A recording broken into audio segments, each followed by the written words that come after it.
बच्चों, आज हम income from business and profession के पार्ट 5 की ओर बढ़ रहे हैं। हमने इसमें काफ़ी चीज़ें देखी, किस प्रकार से एक्सपेंडिचर्स अलाउड होता है, किस प्रकार से डिसअलाउड होते हैं, और डेप्रिसिएशन इससे पहले हम इसका एक पार्ट है वो भी हम देख चुके हैं। और हमने ये भी देखा कि अकाउंट्स कैसे मेंटेन करने हैं, कितने पर कैसे अकाउंट्स मेंटेन किए जाएंगे। तो क्योंकि बिजनेस एंड प्रोफेशन में काफ़ी चीज़ें होती हैं तो उनको एक एक करके समझना पहले ज़रूरी है। नए प्रोविजंस पे काफ़ी इस बार ऐड हुए हैं तो उनको भी समझना ज़रूरी है, तभी हम जो है उनके क्वेश्चंस की ओर बढ़ेंगे। इसके बाद हम क्वेश्चंस भी देखेंगे। तो इस वाले लेक्चर में मैं आपको बता रही हूँ कि किस प्रकार से जो है नए प्रोविजंस जो मोदी जी ने जोड़े थे इस समय जब डीमोनेटाइजेशन हुआ था, बच्चों मुद्रीकरण जो है उन्होंने बंद कर दिया था, तो उस समय जो ये इस प्रकार के रूल्स कुछ नए जो लिए गए थे वो ये हैं। पहला प्रोविज़न इसमें दिया गया कि restriction on receipt of cash in excess of rupees 2 lakh by any person. ये कहा गया कि भाई कोई आदमी जो है 2 लाख रुपए से ज़्यादा की जो कैश अमाउंट अगर एक साथ लेता है तो उसको जो है पेनल्टी देनी होगी, है ना। ये देखिए इसमें लिखा हमने कि any person who receives rupees 2 lakhs और more in cash from a person in a day और in receipt of a single transaction, है ना, एक ही ट्रांजेक्शन में आपने 2 लाख रुपए से ज़्यादा अमाउंट लिया है तो उसको जो है पेनल्टी देनी पड़ेगी। अगर 2 लाख से कम है तो चलेगा, लेकिन ज़्यादा वाला अमाउंट जो है नहीं दे सकते एक साथ कैश। आप उसको चेक से, दैट मीन्स डिक्लेरेशन चाहिए आपके अमाउंट का, जो आप अमाउंट दे रहे हैं वो कैश में पता नहीं चलेगा आपने क्या ट्रांजेक्शन्स की, कहाँ से आया पैसा। तो उसको ये डिस्करेज किया गया कि आप उसे डिजिटल ट्रांजेक्शन्स करें और उसको जो है कैश ट्रांजेक्शन्स की बजाय चेक से या बैंक से आरटीजीएस या नेफ्ट से करें। तो इसमें ही बताया गया बच्चों की, जैसे एक उदाहरण हम दे रहे हैं कि मिस्टर ए है, उनको 2.5 लाख रुपए कैश मिला मिस्टर बी से, तो ए को पेनल्टी पे करनी होगी 2.5 लाख के इक्वल अमाउंट की जो है पेनल्टी उसे जो है जिसने कैश अमाउंट जितना किया उसमें से उतने की पेनल्टी उसको देनी पड़ेगी। तो ये प्रोविजन डिस्करेज करने के लिए फॉर कैश ट्रांजेक्शन्स। चलिए आगे हम देखते हैं। Declaration of cash deposited during 9/11/16 से 31/30/12/16। आपको ध्यान होगा ये डीमोनेटाइजेशन का पीरियड था जब नोटों को बंद कर दिया गया था और इस प्रकार से किया गया था, तो कैश ट्रांजेक्शन्स को बंद कर दिया गया था। तो उस समय में अगर आपने कोई भी कैश ट्रांजेक्शन्स बैंक में किए हैं और वो 2 लाख से ज़्यादा के हैं तो कम से कम एटलीस्ट आप डिक्लेरेशन देंगे, इनकम टैक्स डिपार्टमेंट को बताएंगे कि ये कैश ट्रांजेक्शन्स आपको क्यों करने पड़े, क्या मजबूरी थी, क्यों किए गए, तो उनकी डिटेल आपको सबमिट करनी पड़ेगी। इसी तरह से कहा गया कि कंपलसरी ऑडिट ऑफ रिकॉर्ड्स, अपने अकाउंट्स का कैसे कंपलसरी ऑडिट कब से आपको कराना जरूरी होगा। तो असेसमेंट ये 2017-18 से एक ऑडिट ऑफ अकाउंट्स कंपलसरी कर दिया गया अगर ये वाले केसेस अप्लाई होते हैं। इनमें 44 AD को हम छोड़ देंगे, वो मैं आगे बताती हूँ आपको, लेकिन बाकी में आपको करवाना पड़ेगा। इफ द ग्रॉस टर्नओवर और gross receipt of business exceeds ₹1 crore, अगर आपके बिजनेस की जो इनकम है वो अगर 1 करोड़ से ज़्यादा है तो आपको जो है अपने अकाउंट्स का जो रिसीप्ट या टर्नओवर तो आपको जो है अकाउंट्स का ऑडिट करवाना होगा।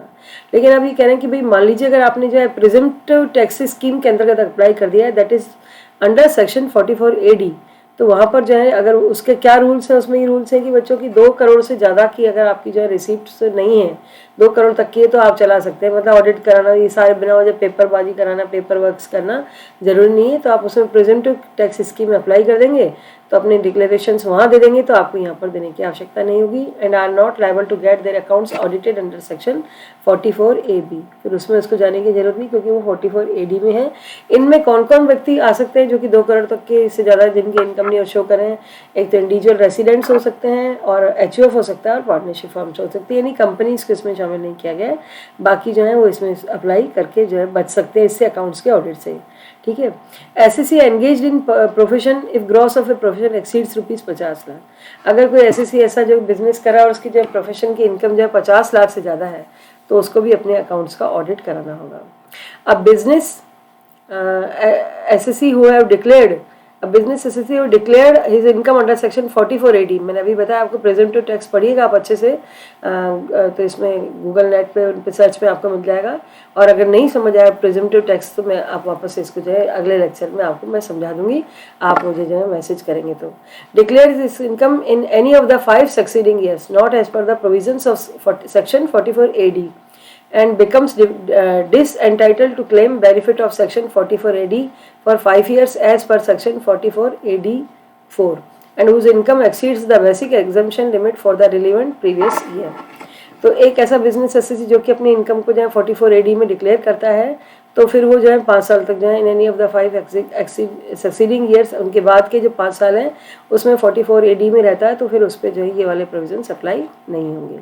अब professional SSC covered under section 44 ADA declaring his income at an amount less than 50% of his gross receives and whose income exceeds the basic exemption limit for the relevant previous year.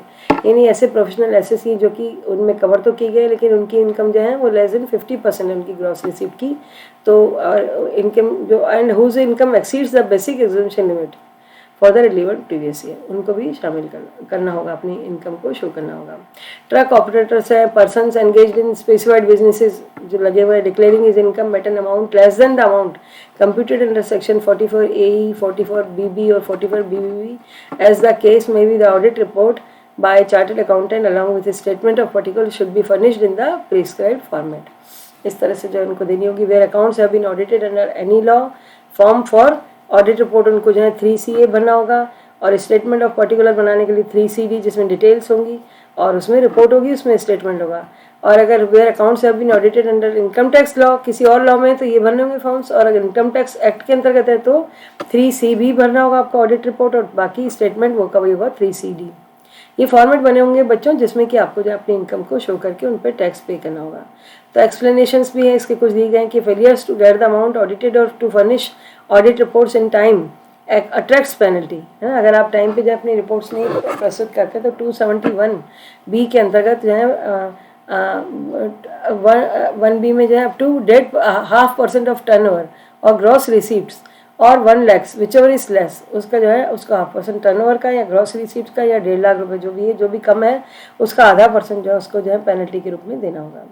From assessment year 2007-8 से लेकर के जिसका financial year 2006-7 था, with the introduction of annexures less return forms the audit report is neither required to be attached with the written nor furnished separately before or after the due date and no penalty under section 271B shall be imposed for this।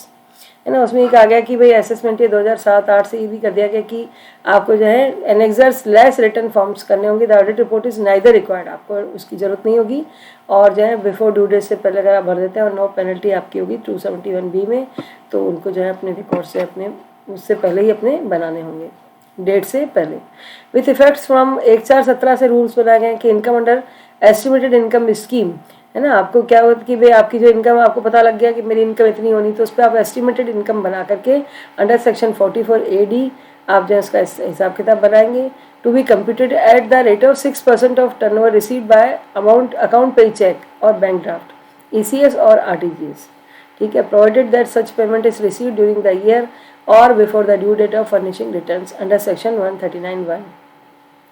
Therefore, the SSC coming under this category has to maintain separate records of sales through bank and cash। उनको अपने पूरी records maintain करने होंगे bank accounts के through. With effect from 1/4/17, professional SSCs declaring income under estimate scheme under section 44 ADA to deposit entire advance tax by 15 मार्च तक तो उनको देना होगा। तो ये बिजनेस साइड में बच्चों कुछ नए प्रोविजन साइड में जो कि थ्योरेटिकल पर्पस के लिए आपके, प्रैक्टिकल से इसका ज़्यादा लिंक नहीं होगा। अब इनके बाद हम जो है 1-2 लेक्चर्स के बाद में हम प्रैक्टिकल देखेंगे इसके क्वेश्चंस। धन्यवाद।